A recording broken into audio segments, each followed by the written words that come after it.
hari ini berkaitan dengan yang lalu-lalu. Ini yang keberapa ya? Keempat.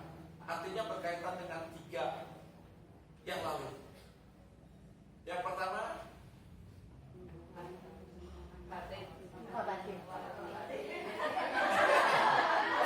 belum ada yang ikut.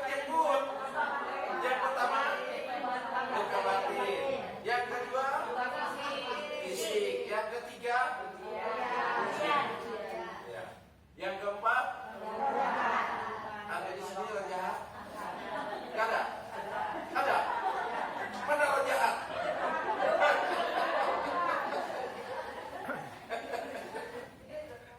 Ya. Tadi saya ngobrol di depan. Hari ini banyak yang gak datang karena kita lagi bahas roh jahat. Takut dia. Roh jahat dia gak berani datang karena mau diomongin. Ya, doa kesembuhan dari roh jahat. Bapak Ibu Saudara kasih, roh jahat itu awalnya adalah malaikat. Betul ya? Malaikat yang tugasnya puji-pujian bagi Tuhan. Karena ada kesombongan dia jatuh. Makanya mohon maaf Bapak Ibu kalau tadi pujian agak salah dikit di awal. Karena saya susah dalam ini kan mendadak kan. Harusnya Bu Vera. Itu ini kan masih penyelit.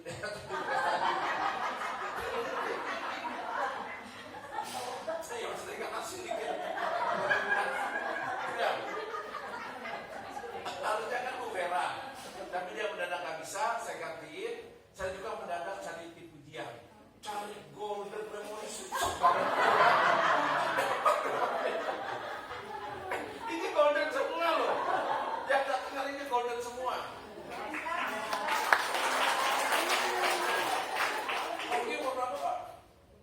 70 tuh bayarnya. Saya mau masih ke OMK.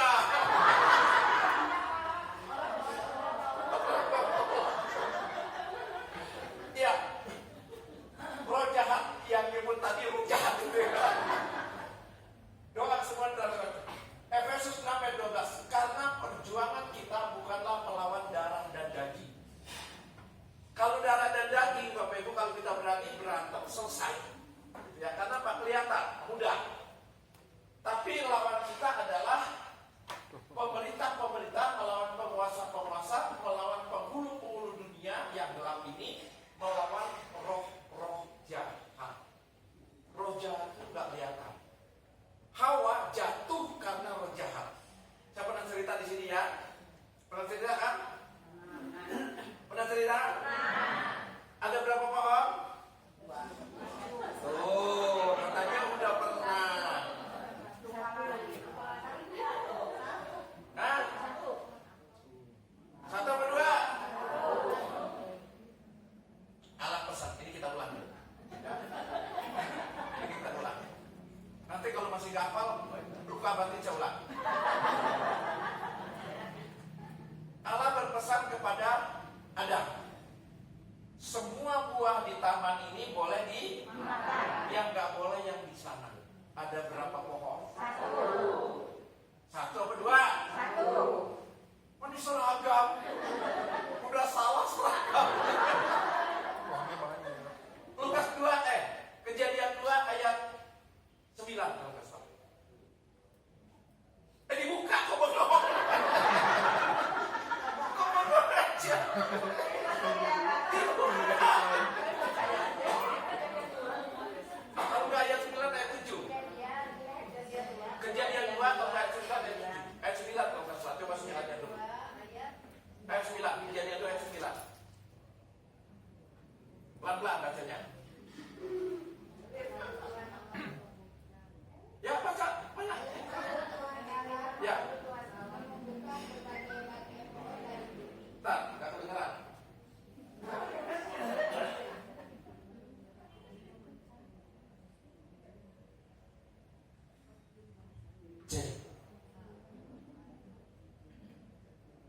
Lalu Tuhan Allah menumbuhkan berbagai-bagai pohon dari bumi yang menarik dan yang baik untuk dimakan dimakan buahnya. Oh, yang apa tadi yang apa?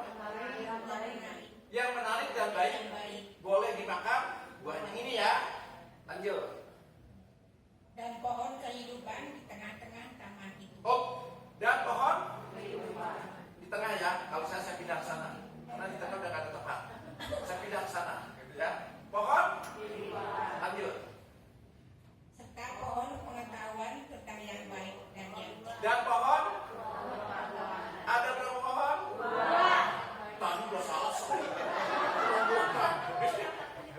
Hah? Ada dua, betul? Yang di tengah lah, udah lah, di tengah ya. Ada? Dua. Lihat. Berarti ya, iblis berkata kepada Hawa, bukankah Allah berkata bahwa semua buah di taman ini jangan dimakan buahnya? Betul? Boleh dimakan.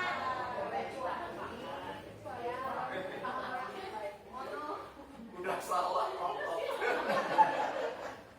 Berarti iblis berkata kepada Hawa, bukankah Allah berfirman bahwa semua buah di taman ini jangan kau makan buahnya, bukan?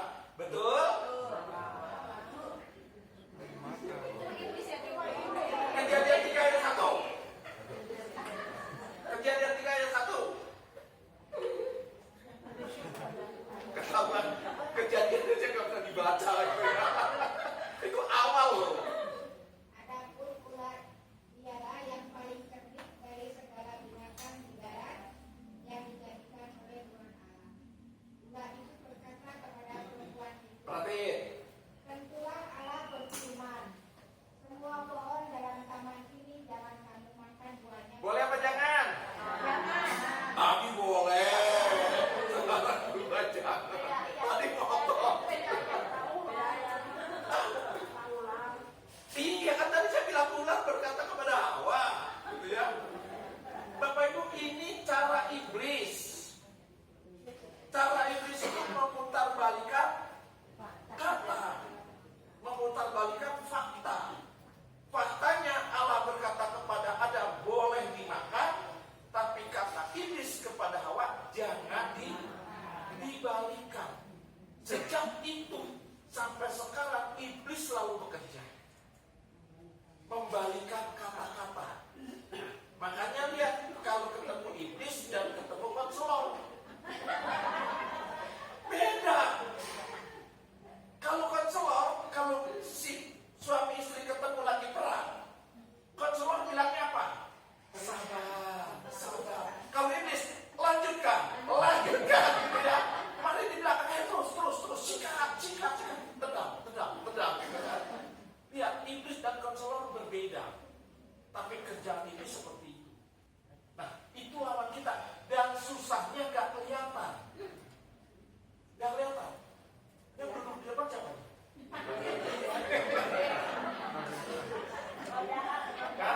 Jangan loh.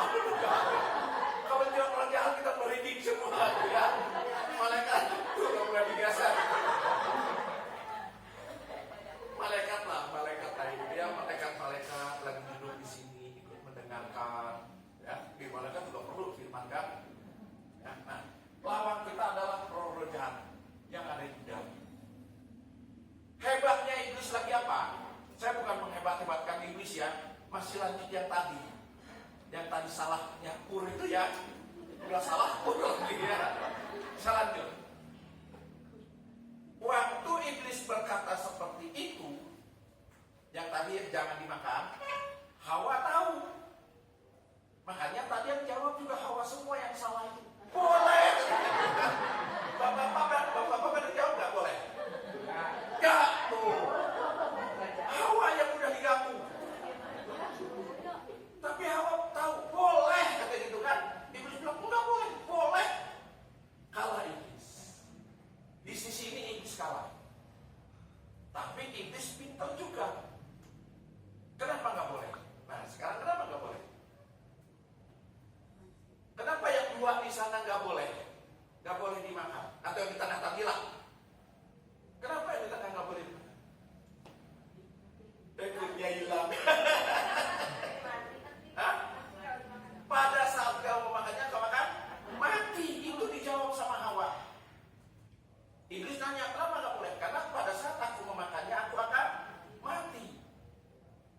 ya sekarang. Hawa bener ya.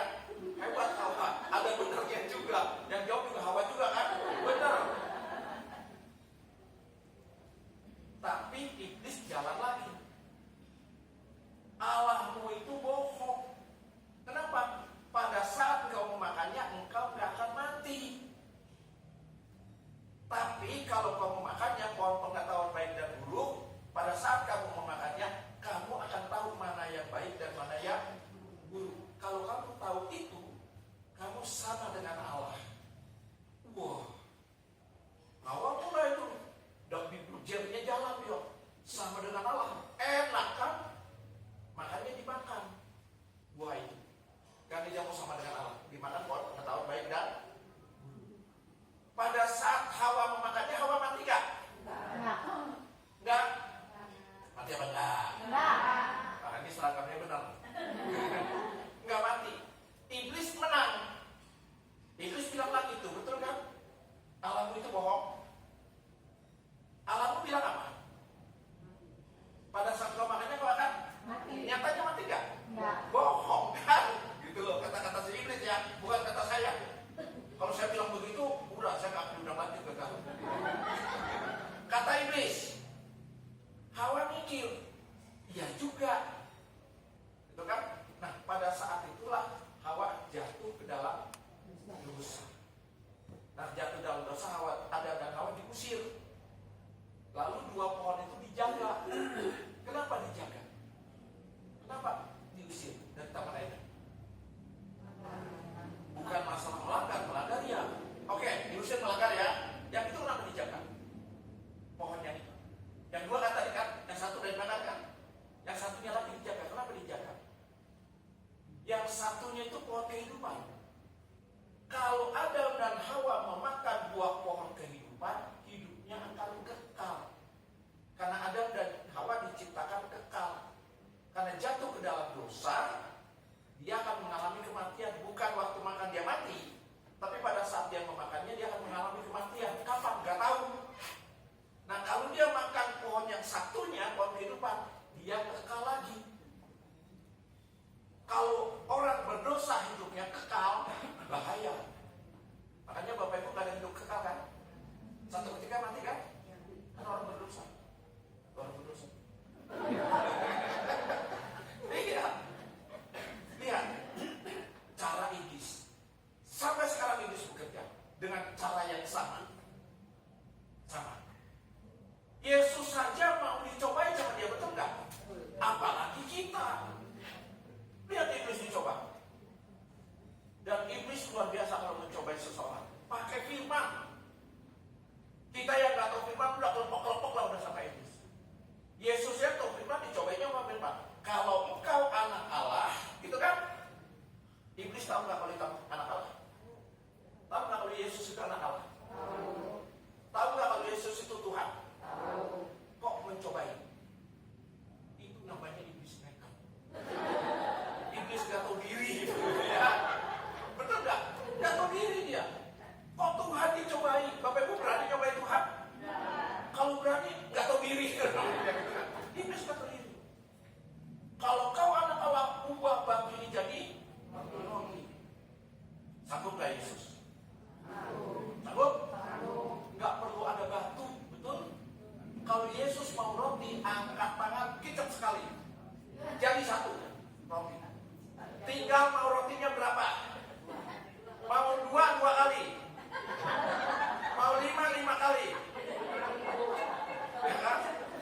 Makanya waktu Yesus kasih makan 5.000 orang, diangkat 2 roti 5 ikan, kelilipan.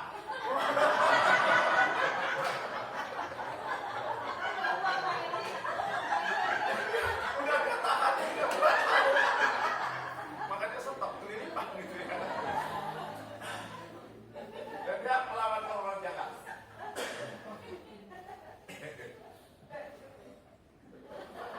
Iya kan kita ibadah buruk kan?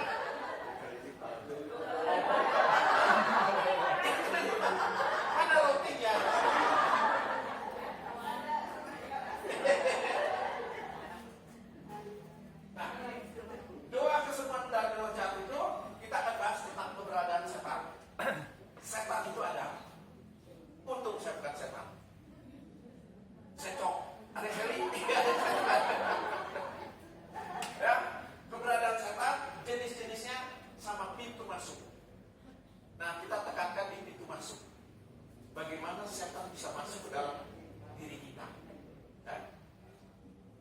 hati-hati loh ya, jangan bilang aku nggak bisa dimasukin setan, nanti setan yang pertama masuk ke dalam diri kita. Keberadaan setan, kitab suci, ini tradisi suci dan pengalaman pribadi menyaksikan adanya kuasa jahat yang melawan alam dan rencananya. Jadi setan itu ada apa enggak? Kitab suci juga bilang ada. Bukan cuma kita, kitab suci bilang setan itu ada. Ya. Setan sebagai malaikat. Kitab suci bilang berkata apa? Setan bisa menyerupai sebagai malaikat terang. Jadi hati-hati. Setan sekarang gak serem. Kalau mau melihat setan yang serem-serem, alun-alun Bandung banyak. Coba main-main ke alun-alun Bandung malam, siang juga ada. Setan sekarang siang berani berkeliaran di Bandung. Makanya kalau di alun-alun tuh kumpulan kepala setan itu suka rapat mereka. Rapat para setan, makanannya darah gitu ya. Anak bayi dimakan sama mereka. Setan sekarang nggak serem, cantik dan ganteng. Untung saya nggak ganteng, jadi nggak golongan setan. Siapa yang cantik pasti nggak ada, supaya nggak masuk golongan setan. Bedanya, sini mungkin. Yakobus 2 ayat 19 yang bawahnya ini. Engkau percaya bahwa hanya ada satu Allah saja? Percaya? Hanya ada satu Allah. Percaya? Percaya? Setan pun percaya. Itu kan? Tetapi setan-setan pun percaya. Bedanya, kalau setan mendengar kata Allah, gemetar. Bapak Ibu, gemetar gak? Sukacita. Allah, gitu ya.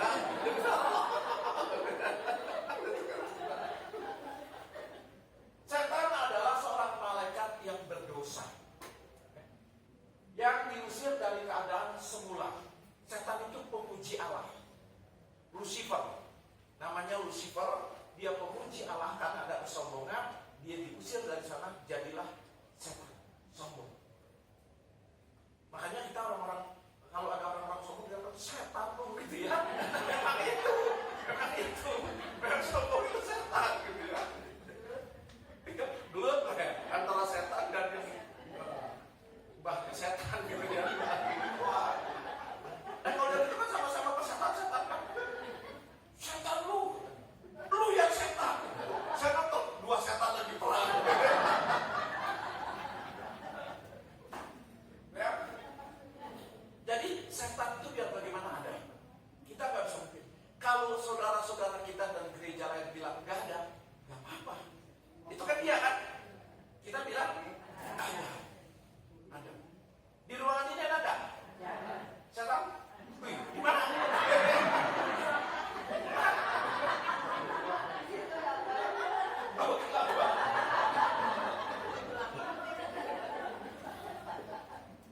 Di sini nggak ada. Kenapa?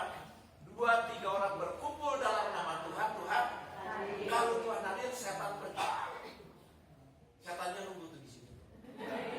Nah, begitu keluar, nah ini ceplok gitu ya, dibawa sama dia ya. Beberapa jenis setan. Nah ini perlu kita perhatiin. Ada beberapa jenis setan yang mempengaruhi, yang bisa mempengaruhi manusia. Setan itu banyak macamnya. Genderuwo, itu kuntilanak, pocong, bebek gombel ya. Itu namanya manusia. Ya cobi lah gitu ya. Banyak jenis. Tapi yang ini mungkin apa? Suster ngesot. Bapak Ibu, suster ngesot hanya ada di Indonesia. Betul, ya kan? Pertama itu, kedua, satu-satunya setan yang sarjana. Suster itu sarjana loh ya. Dan dia jalannya ngesot. Sarjana yang lain gak ada.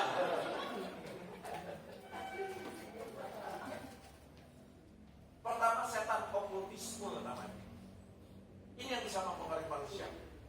Seperti apa sih? Masuk dan mempengaruhi manusia melalui praktek. Misalnya black magic. Itu okultisme. Bapak Ibu yang suka main-main dengan black magic, okultisme. Mainnya dengan setan okultisme.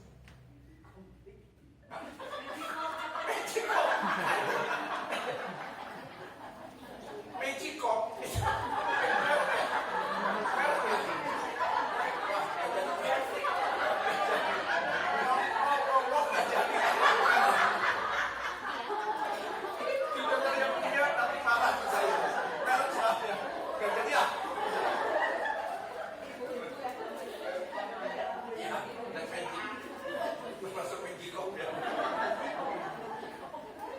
Penyembahan setan atau berhala,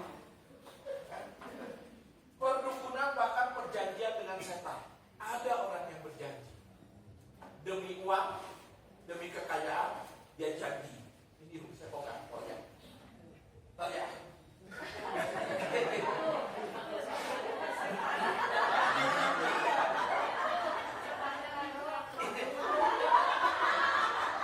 Ini setan gatel.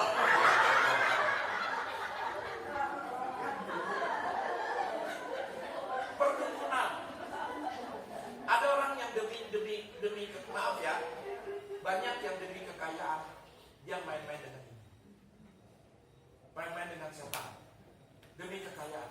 Dan jangan salah, daerah itu daerah masuk bukan persetanan. Banyak perdukunan, banyak magic. Jangan salah, orang yang perjanjian dengan setan kadang-kadang ada perjanjian darah. Nanti satu ketika perjanjian itu ditagih. Biasanya yang diminta adalah orang-orang yang disayang, entah istrinya, entah anaknya, gitu kan?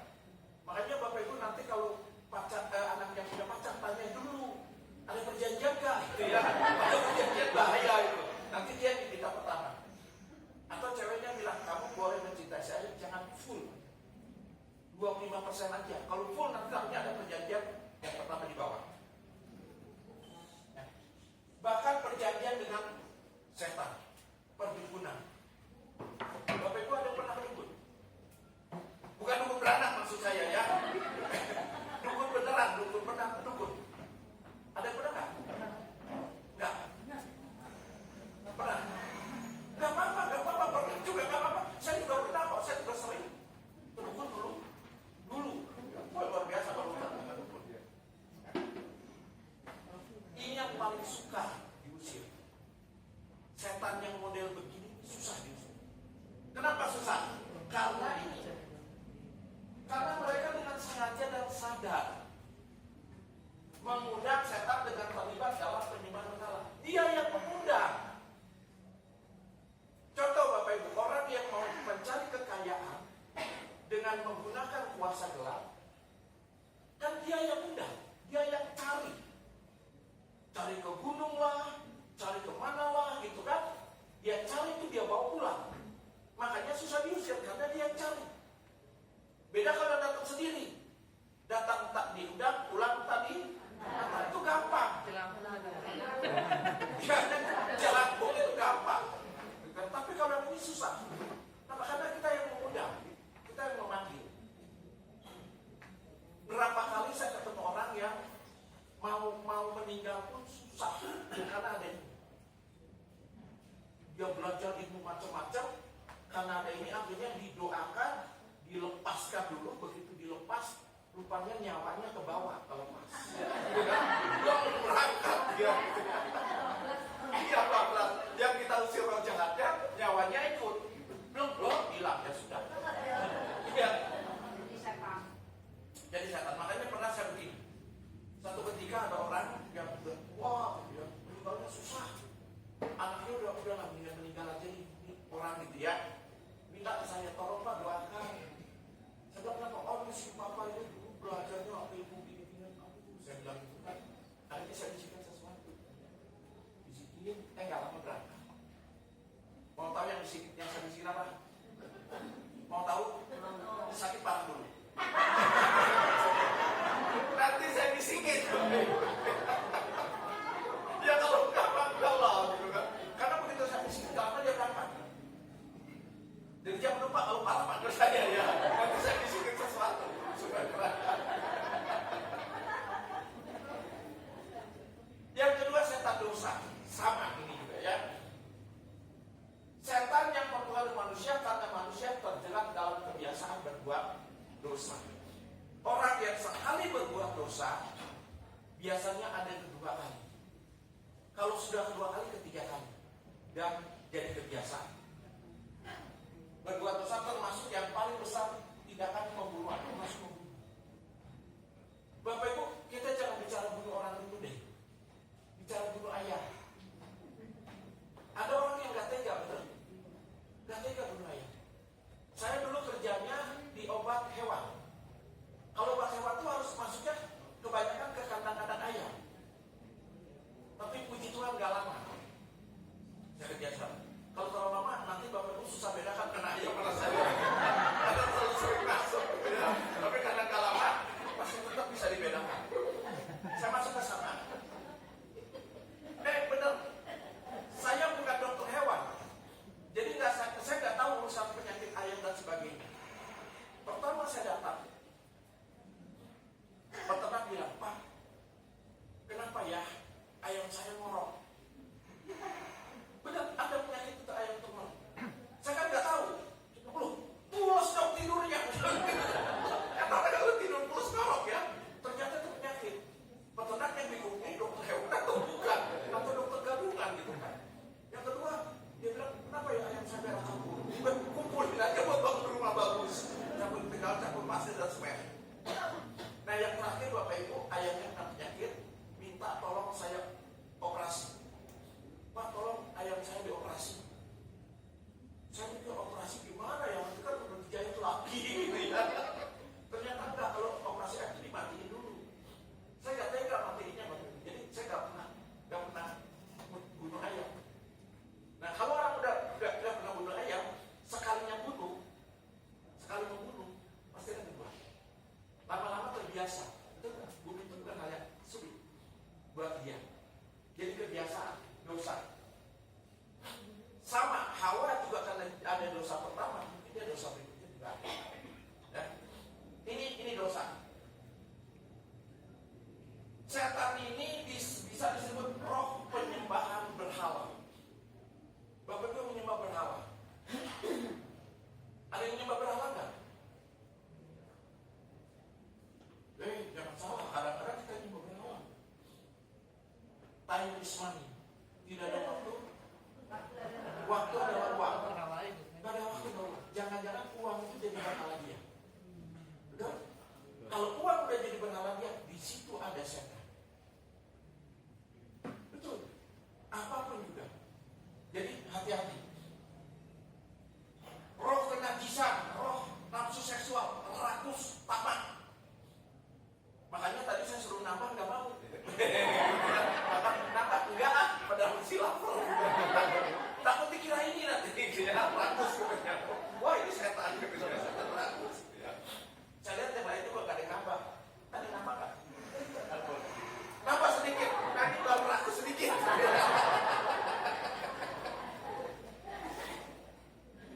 Mereka masuk lewat kelemahan manusia yang berdosa dan memperdaya sehingga manusia terikat dan kedosaan menjadi gaya hidup. Akhirnya dia biasa. Orang yang hidup di dalam dosa, kalau itu sudah menjadi kebiasaan, buat dia tidak lagi dosa. Menurut dia, akhirnya dilakukan terus menerus. Nanti kita lihat itu maksudnya apa, seperti apa sih? Ya. Perlu pertobatan yang mendalam. Saya mau nanya dulu. Bab pertama kita belajar tentang luka batin. Ada cara-cara waktu terakhir kita praktek. Dipraktekkan nggak?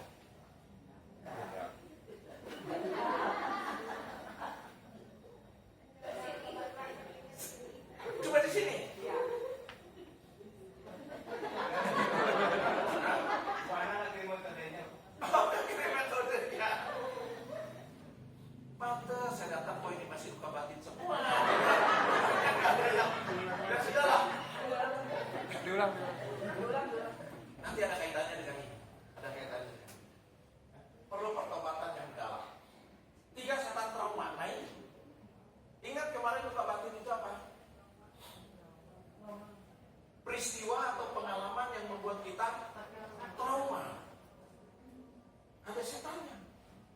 Setan trauma.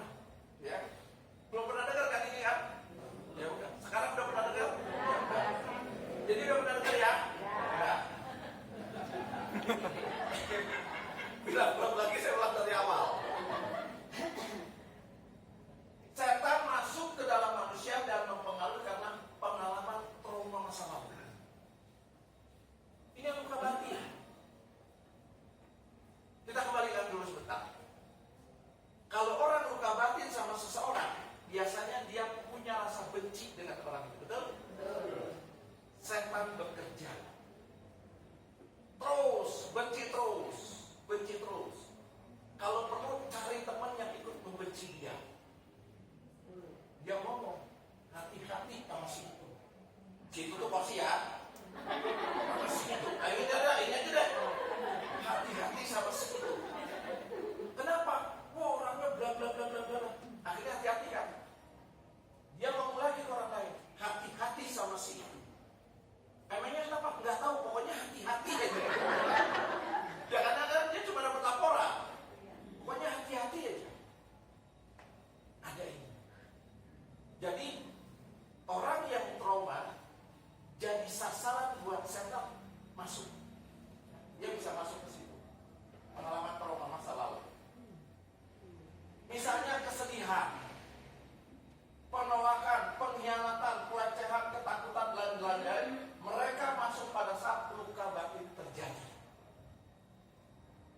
Jadi kalau Bapak Ibu sekarang masih luka batin, hati-hati.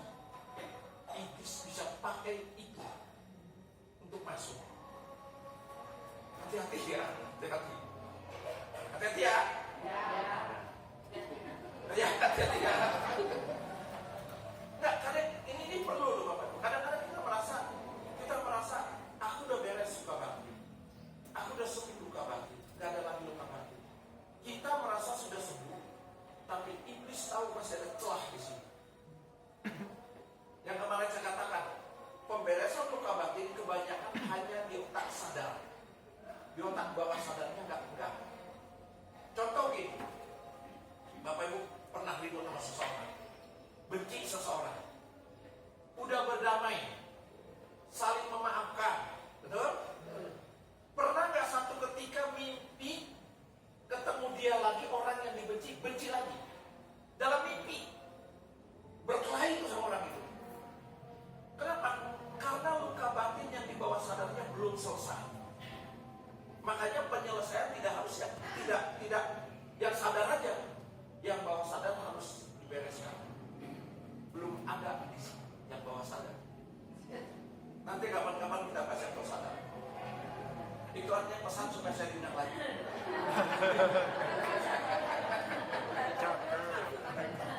Pesan sponsor. Pelepasan setan kategori ini harus menyangkut pengampunan. Ingat kemarin luka batin baru bisa selesai kalau ada pengampunan, betul nggak? Tanpa pengampunan luka batin tidak selesai. Apapun alasannya. Jadi yang utama pengampunan. Pada saat kita mengampuni akan masa lalu serta orang yang menyakiti kita di masa lalu, setan ini nggak bisa masuk. Orang itu kan nyakiti kamu kan, sikat. Sorry, aku sudah mengampuni.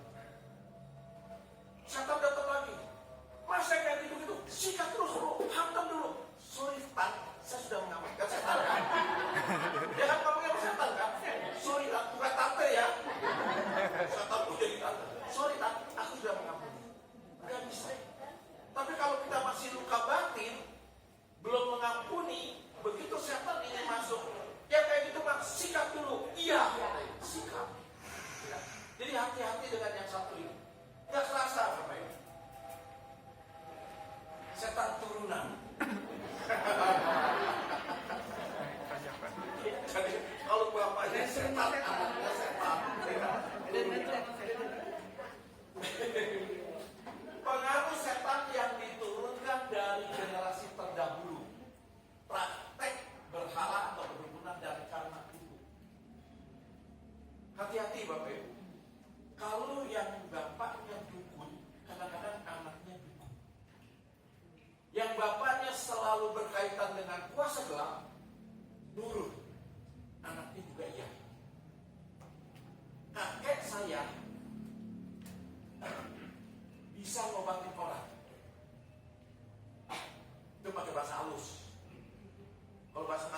kayak saya itu masuk dukun. Iya betul. Di rumah saya itu ada 2 tumbang. Konon katanya, kata yang bisa lihat itu suami istri. Tumbang 2 itu. Gak boleh sembarangan main ini, dibungkus kayu. Untungnya tidak diturunkan Bapak Ibu. Jadi saya nggak bisa gitu ya. Dan 2 tumbang itu udah diserahkan ke tempat yang biasa menampung begituan. Iya, kalau orang tuanya gitu. Keluarga saya dulu, mulai dari oma, opa, kakek nenek saya sampai ke papa saya, satu keluarga papa saya, bukan papa saya ke anak ya, maksudnya papa saya dan saudara-saudaranya itu praktek-praktek yang begininya banyak. Di rumah saya itu tiap warna itu tiap itu banyak gantungan di tempat laci kan dagang, tempat laci banyak macam-macam. Begitu dibuka, brong, minyak wangi si nyong. Tahu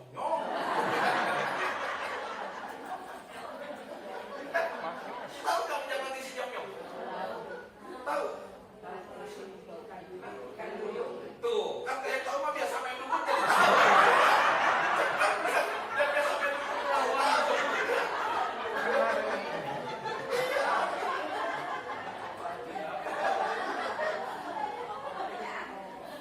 Kalau yang nggak biasa, apa? Yang tahu mah, yang biasa main dukun udah cepat. Yang mana duyung? Tapi dia tahu dia, jadi sedih saya jadinya ya. Iya, begitu dibuka laci itu, minyak wangi si nyong kan, nyong kesini, langsung papa mama saya. Dan untungnya saya sejak kecil dekat dengan agama. Dan saya tidak suka dengan yang gitu-gituan. Begitu papa mama saya semua udah nggak ada, saya bongkar satu persatu. Kenapa saya tahu minyak wangi si nyong? Karena salah satu yang dibungkus ada minyak wangi si nyong. Makanya bapak itu jangan coba-coba pakai minyak wangi si nyong. Wanginya enak betul. Ya, tapi jangan sekali-kali pakai. Kenapa kalau bapak itu pakai masuk mall langsung sepi. Orang lari semua gitu ya. Waduh setan lewat gitu ya. Jangan. Nah, betul ya. Karena kutuk. Berapa banyak orang tua mengutuk anak? Saya satu ketika pernah cerita di sini, tapi mudah-mudahan lupa. Kalau lupa kan saya cerita lagi ini baru gitu ya. Saya berharap semua yang saya cerita lupa dulu. Pernah satu ketika, tapi bukan di Katolik ya, di tempat lain lah. Dia lagi sembahyang, pakai, ya, gayanya kan gaya cuk-cuk-cuk. Ngacung, takkan cepat. Betul nggak?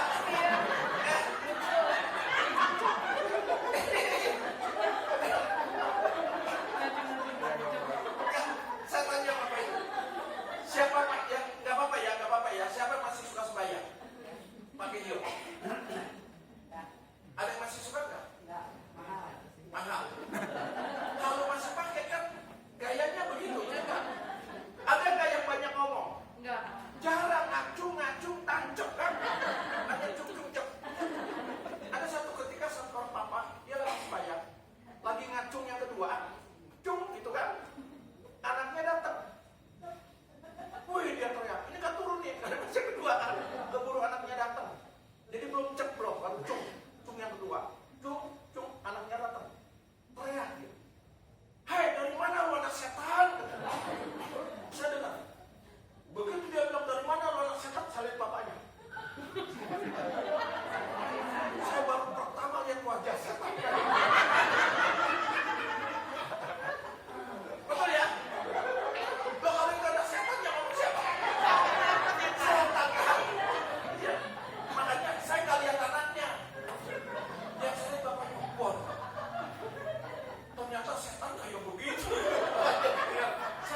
Ya cucu atau pokoknya anak kecil lah. Tapi bukan tuyul ya. Saya punya di rumah ada tuyul. Bukan anak kecil maksudnya. Bapak Ibu, pengaruhnya besar. Saya pernah ngasih les seorang anak wanita ke SD kelas 6. Private. Saya kalau les di lantai 2. Hanya berdua. Mama papanya di bawah, saya di atas berdua. Nggak ada masalah. Satu ketika dia minta saya, Pak, besok saya ulangan apa ya, pokoknya hafalan, saya lupa PPKN atau apa. Karena hafalan nggak pernah les, betul nggak? Bapak Ibu ada nggak pernah les sejarah? Nggak ada, matematika, fisika, kimia kan? Waktu itu dia mau, ayo, saya bilang gimana caranya? Dia bilang ini, saya baca dulu, nanti Bapak nanya, nanti saya jawab. Oke. Saya kasih waktu dia baca. Udah. Sekarang saya tanya. Begitu saya tanya, dia nangis. Jangan nangis, saya bilang. Makin keras. Jangan keras. Kenapa Bapak Ibu? Saya di atas berdua. Meskipun itu anak kecil, cewek, betul? Begitu dia nangis, mamanya di rumah, diapain anak gua? Ibu-ibu betul nggak? Saya bilang, jangan nangis. Makin keras. Aduh, saya bilang gitu kan. Saya diam, dia tenang. Setelah tenang, saya tanya, kenapa kamu nangis? Pak, kalau nilai saya jelek, habis saya dimarahin sama mama. Oh, ya sudah. Tanpa sepengetahuan dia, saya datangi mamanya. Bu, saya ceritain gini. Yuk, sekarang janjian dengan saya 3 bulan ke depan. Mulai besok kalau anak ibu pulang dapat nilai jelek, jangan dimarahin, uji. Misalnya anak ibu dapat nilai 5, uji. Bagus kamu dapat nilai 5, kasih senyum. Mama tahu itu hasil usaha kamu. Kamu dapat ini. Kasih senyum. Mama percaya kalau kamu lebih rajin, pasti nilainya lebih bagus. Kasih senyum, belai. Wah, Pak, gimana? Gak apa-apa, di sini dulu meskipun bagus kamu nilai di sini, gitu kan ya. Gak masalah, saya bilang gitu kan. Gak masalah. Kita coba dulu 3 bulan. Kalau 3 bulan gak ada perubahan sama anak ini, saya berhenti dari guru les. Berarti saya gagal. Setuju? Setuju. Besok dapat nilai 4 baik. Mamanya, gitu ya. Suara matanya udah keluar. Gitu ya. Tapi dia coba kasih senyum. Bagus, anak. Kan kalau udah gitu, bagusnya bukan dengan hati kan. Oh, pakai gerakan itu. Bagus, anak.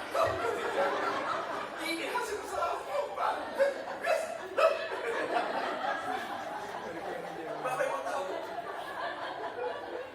begitu dia bilang begitu sama anaknya kaget. Waktu les sama saya, dia bilang gini, Pak, mama saya kesambet setan apa ya?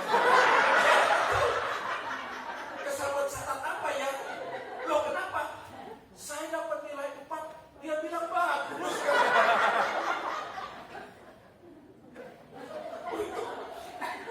Untung saya gak bilang bapak udah gila gitu ya. Saya bilang apa? Tuh kan, kamu dapat nilai segitu aja, mama kamu udah suka cita, udah senang, udah berubah. Iya Pak, berubah. Yuk sekarang kita belajar lebih giat lagi, biarin mama lebih menghargai kamu.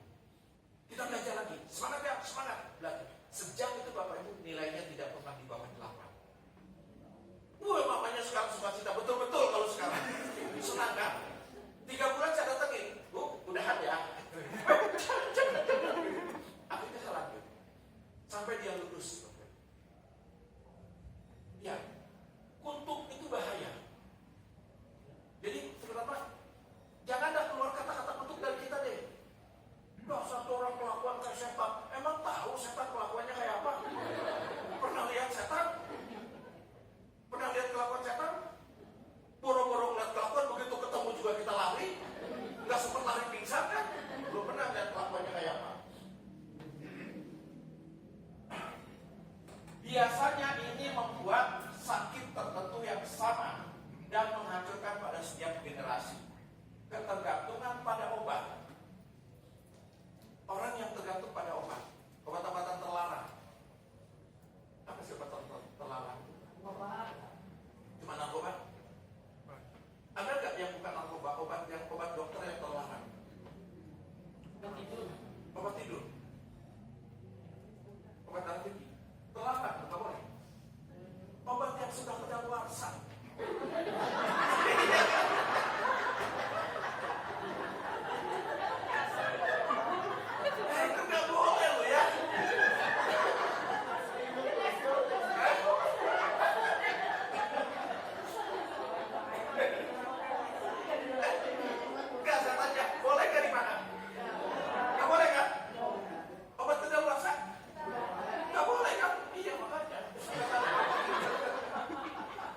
7 turunan kamu diberkati Tuhan. Kasihannya ke-8 nggak dapat berkat gitu ya.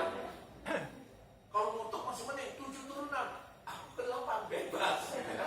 Jangan. Hati-hati. Karir juga hancur. Harus didoakan juga untuk generasi selanjutnya. Jadi waktu mendoakan orang ini bukan cuma dia dan selanjutnya, termasuk yang belum lahir. Mau kemana? Aku mau kencing ya.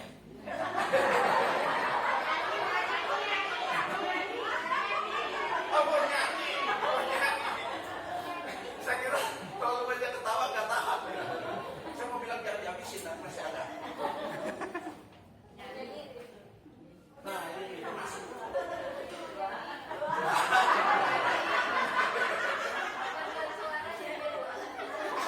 Mampur di belakang. Ya. Pelan-pelan aja di telinga ya.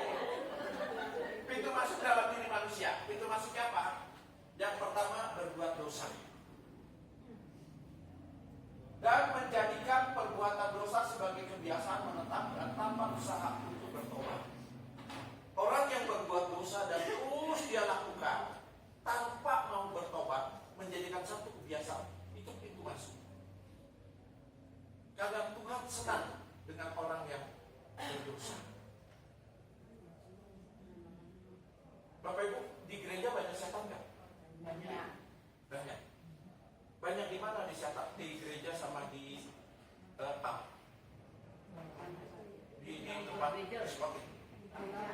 Nah, banyak di gereja, di sana nggak ada. Teman semua kan? Ngapain ngeganggu sesama teman? Yang di gereja ini yang udah diganggu. Jadi Bapak Ibu siap-siap diganggu ya. Nggak tahu kan? Lu ada sini diganggu ya. Pintu masuk ya. Berbuat dosa. Setan akan mempengaruhi dalam bentuk bisikan-bisikan jahat di dalam hati. Baru kemarin saya dengar Pak Budi, ada kenal Pak Budi almarhum. Pokoknya juga dulu sering kesini ya. Bapak Ibu, waktu Pak Budi, Pak Andreas suka khotbah di sini, saya sebetulnya udah sering kesini, cuma Bapak Ibu nggak kenal saya. Saya sering baca, pegang ini. Makanya satu ketika, saya ingat satu ketika Pak Budi sakit, nggak bisa kesini, padahal jadwal dia kontak saya. Pak Surya gantiin saya ya. Ya, saya datang. Bu Ana aja nggak tahu kalau saya gantiin. Bu Ana udah kenal sama saya, tapi nggak tahu nama saya Surya. Pulang balik pada cari mana pokoknya gitu ya. Dia begitu saya bilang itu dia dulu kaget gitu ya. Kagetnya gitu.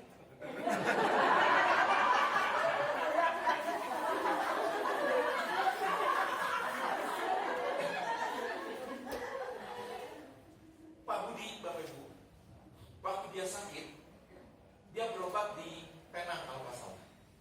Di Penang. Ibu udah lihat. Udah habis. Edisi lagi. Jangan edisi lagi.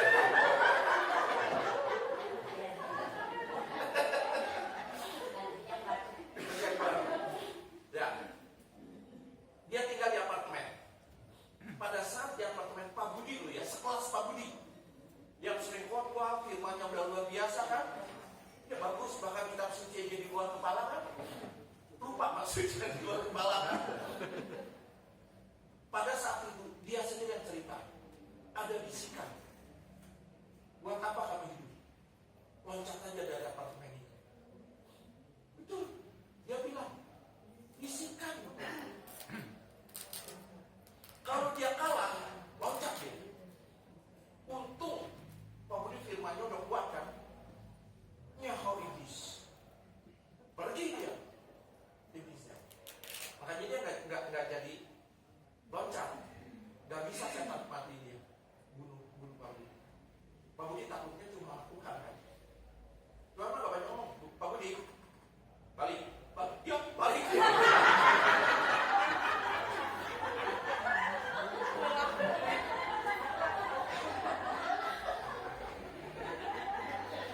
Bisikan.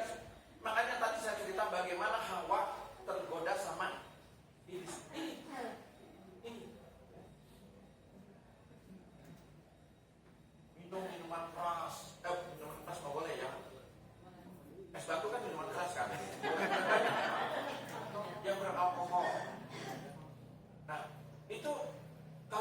tahu, dia bilang, "Pak, nggak apa-apa toh, aku nggak mabuk." Yang mabuk kan?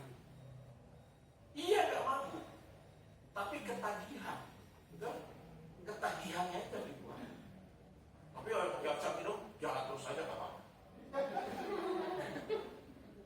Bersekutu dengan setan. Seorang bersekutu dengan setan dengan menyembahnya atau masuk dalam praktek perdukunan dan mengadakan si jahat. Berapa banyak orang seperti ini? Dia gunakan kuasa-kuasa gelap, bahkan buat bunuh orang. Setan bisa menipu manusia sebagai malaikat terang dengan menawarkan kesembuhan atau meramal memakai nama Tuhan.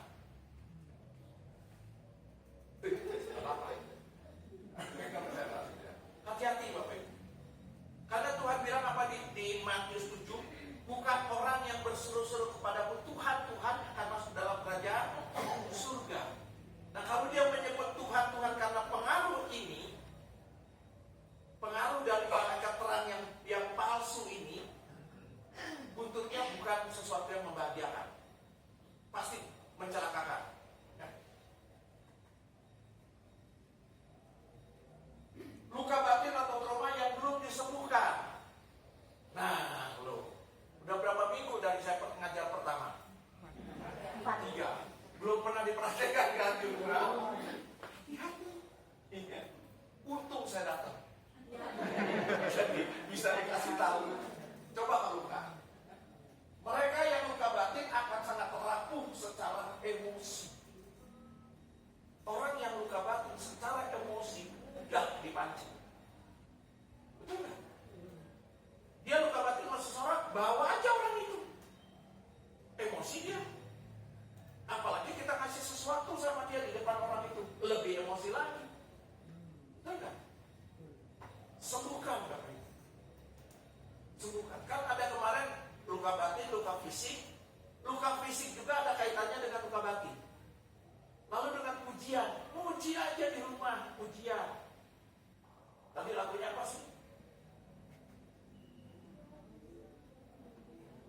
Kau satu penuh kasih itu ya. Nyanyi aja kau satu penuh. Duanya apa ya? Kau satu penuh kasih. Duanya lupa kau satu penuh kasih. Satu dia terus ya. Setan akan dengan mudahnya masuk melalui luka masa lampau. Bapak Ibu, luka-luka masa lampau, luka batin itu bisa muncul lagi. Kenapa? Karena ini yang memunculkan kadang-kadang.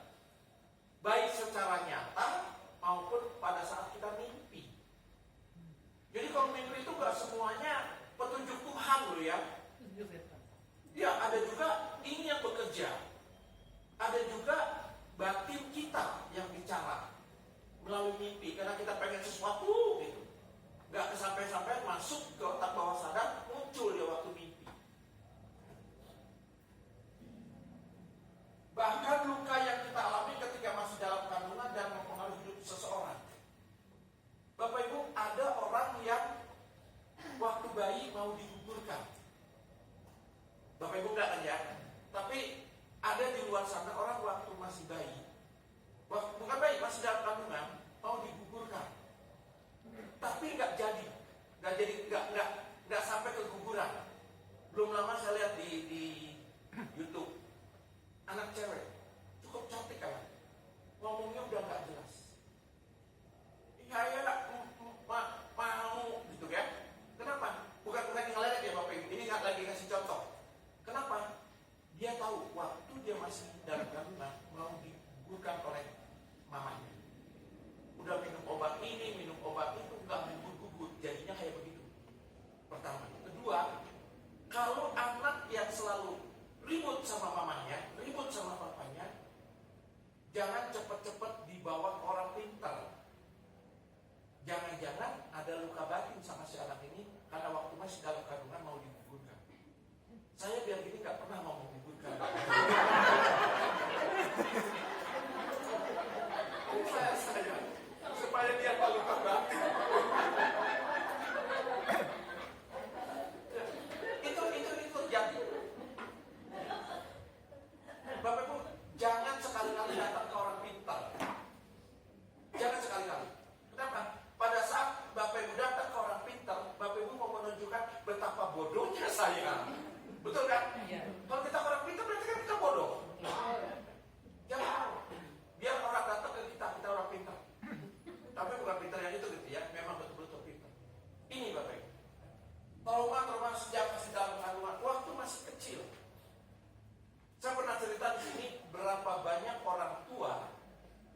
mengajarkan anaknya untuk berbohong.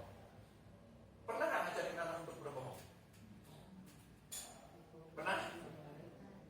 Pernah? Suruh berbohong? Ngajarin? Ada yang terang-terangan suruh berbohong. Kasih tahu mama lagi pergi. Kasih tahu mama lagi sakit. Suka gitu ya? Kasih tahu papa lagi sakit. Pernah kan? Tapi ada juga yang terselubung. Sebetulnya ngajarinnya bohong, tapi terselubung. Lagi ke supermarket bawa anaknya dua, agak gede satu, yang kecil satu. Yang kecil minta sesuatu. Mamanya bilang, jangan sekarang nak, mama lagi gak bawa uang. Anaknya muter-muter di supermarket. Betul ya? Jangan, nanti aja, besok mama beliin. Anaknya senang. Yang agak gede dengar. Betul? Besok lusa dia berdua jalan. Yang kecil minta sesuatu muter-muter. Apa kata gede? Jangan sekarang mama lagi gak punya uang. Besok mama beliin. Betul? Dari mana dia bisa ngomong gitu? Karena mamanya ngajarin. Ya kan? Hati-hati Bapak. Dari sini juga setan bisa masuk. Akhirnya dia terbiasa ngebohong. Orang yang terbiasa ngebohong, terbiasa ngebohong. Copet. Saya percaya pencopet itu waktu pertama dia nyopet gemeteran. Betul nggak? Karena perang batin. Dia bukan pengalaman.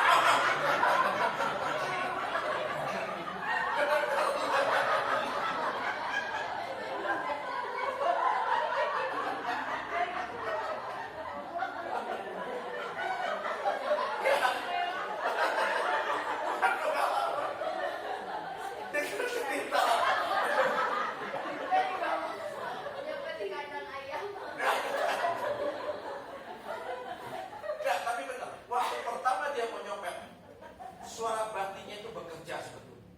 Roh Kudus itu mengingatkan, pasti gemeteran. Tapi kalau sudah gitu, dia lakukan lagi. Lama-lama jadi kebiasaan. Kalau udah kebiasaan, setan udah senang. Ya, setan udah senang.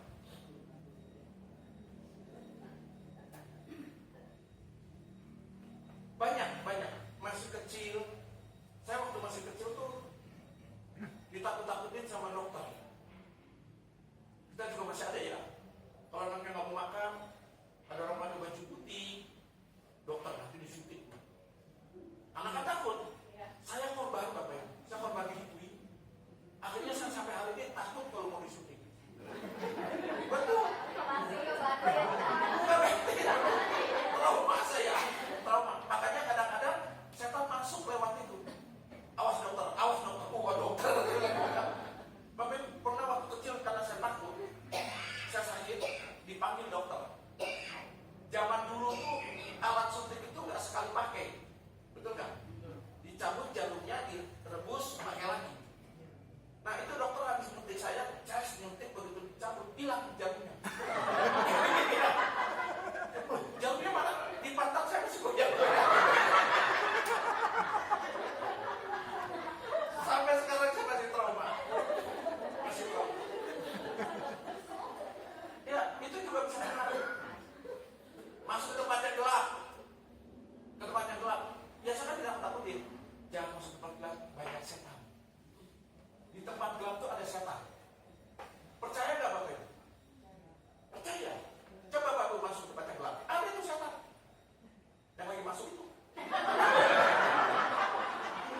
Itu saja di jalan. Kutukan.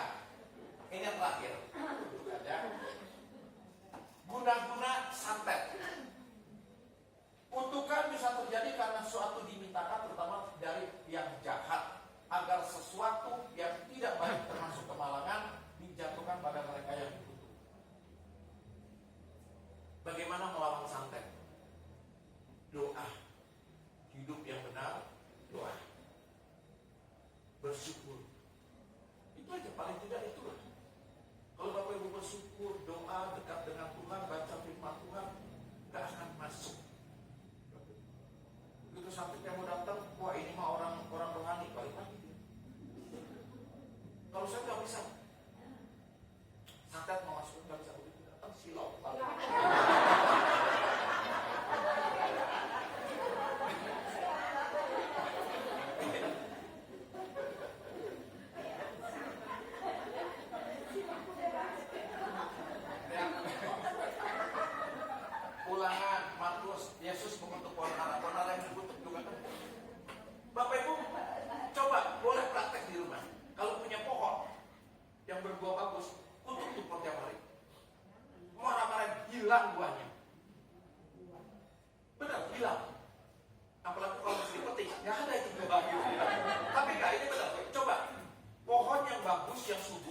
marahin tiap kali, siram tetap pupuk, tapi marahin tiap kali, mati. Kalau berbuah buahnya nggak bagus, pasti mati. Nggak percaya coba aja.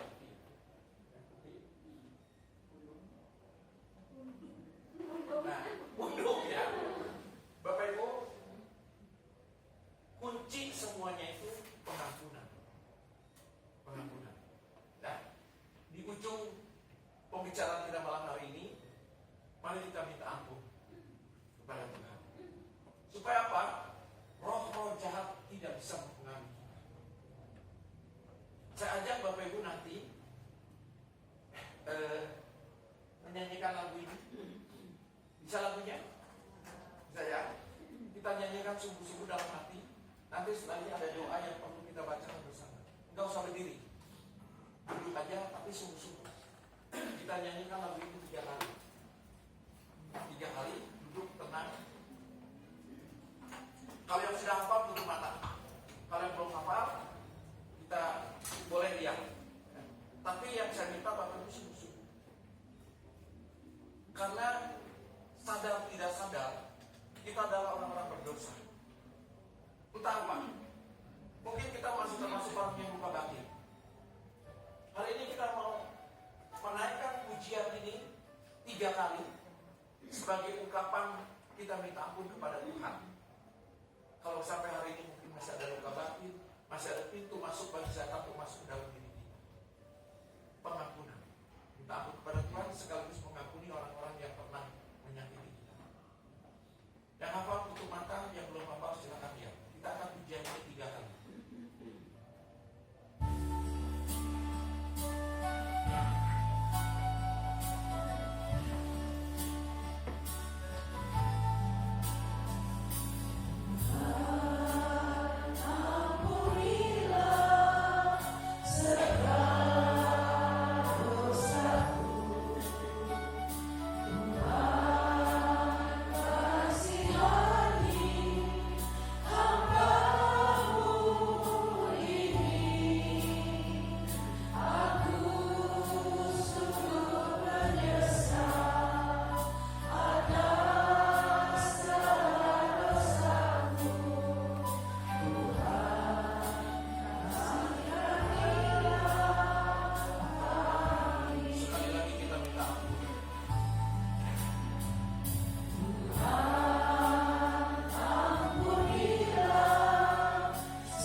selama ini banyak perbuatan-perbuatan dosa, banyak perbuatan-perbuatan yang tidak berkenan kehadapan Tuhan yang kami lakukan, sehingga itu menjadi pintu masuk bagi iblis kepada kami.